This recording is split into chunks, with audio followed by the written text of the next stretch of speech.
like list, tuple, dictionary, and set, and so on.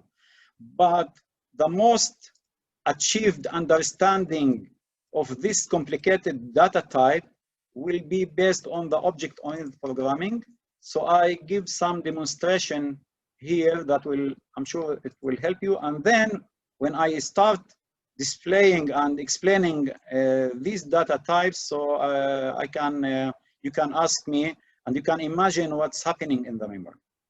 Okay, so 5 minutes questions, after that break. If there is any questions, please ask. Please ask. Joseph, could you please send me that folder, please? The documents. Yeah, yeah. I will upload it to the okay. In the break, I will you know what? Python section. I will upload it. Okay. Other questions?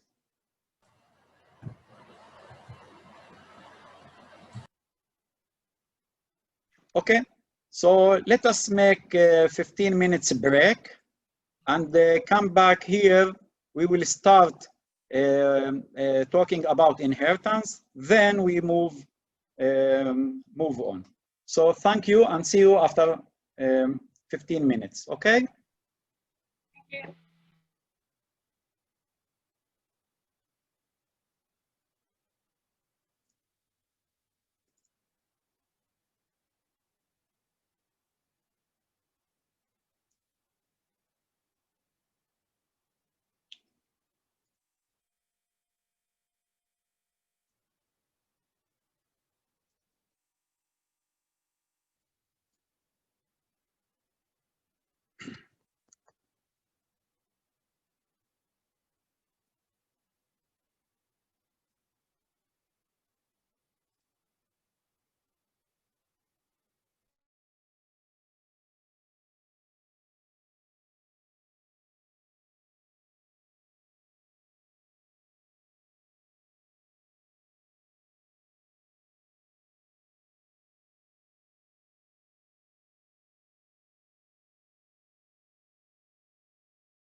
That's very important. Okay, we'll share the screen. Now, can you see me? Yeah. Yeah. Yeah, nice. Yes. Okay. So now I want also to record this. The object-oriented programming, I teach this material in 2 different times. The first time that I teach, or the first place where I teach, is before displaying the data type in Python, i.e. list, dictionary, and ta-ta-ta. And I just display in the most relevant things. I'm not diving here in all of the things of object-oriented programming, but believe me, object-oriented programming is a simple issue, and it's more simple than we are used to use in Java or C# or even Swift programming language is mostly the same. So I wanted to display the Python class. We finished from that. Then I move on to the composition and I finished. Now, with a simple demonstration, I also can present the inheritance, okay? So please let me copy this code and use it. So to save time, use it in my code here. I will add as soon as we finish today with the session, I will upload all the codes that we use here. So let's call it OOP3.py.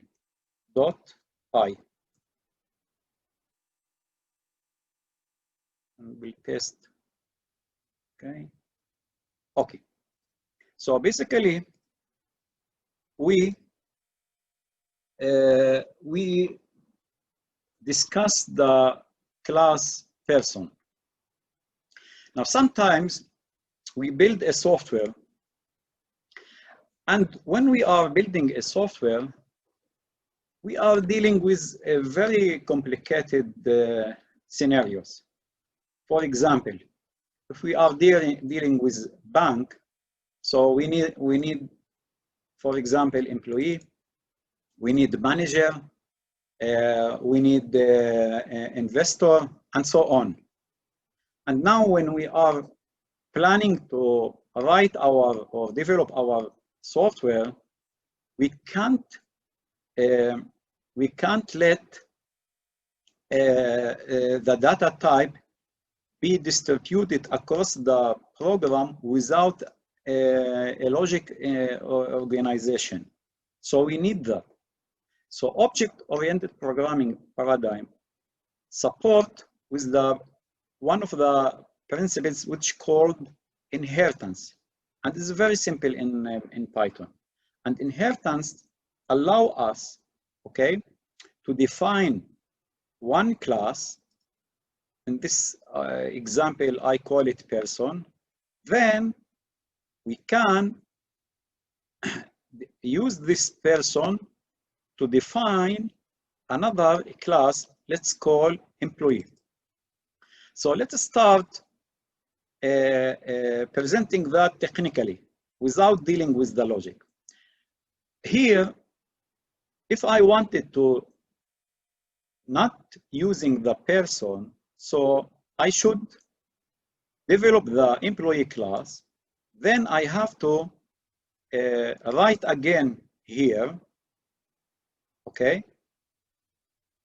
the name, okay, then I have to write here again the name of the employee and the ID number, which, as you can see, I didn't do that here because I used the inheritance. So what one direct thing that inheritance helped me with one of the most good principle in the software engineering, which we call it code reuse. We are reusing this code in the following code. So this is technically one of the benefits. Now, when we want to organize our code, we can build something like sorry.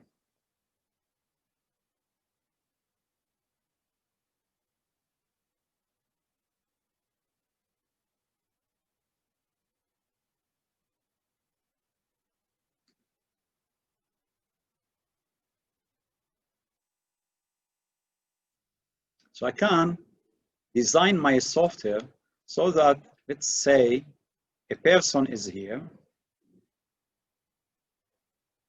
and build a hierarchical diagram. And I can say employee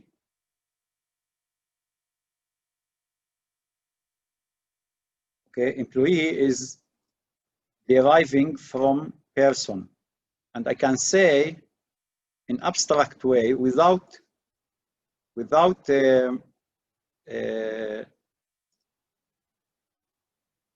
this demo of person and employee in other circumstances, I can say that I can build this kind of code organization. So we have the base, okay, class, okay, and each one of these classes called the derived class, okay, and this is the inheritance. And now sometimes if I want to write a software and, for example, to use a list, okay, So I can define a collection here, a collection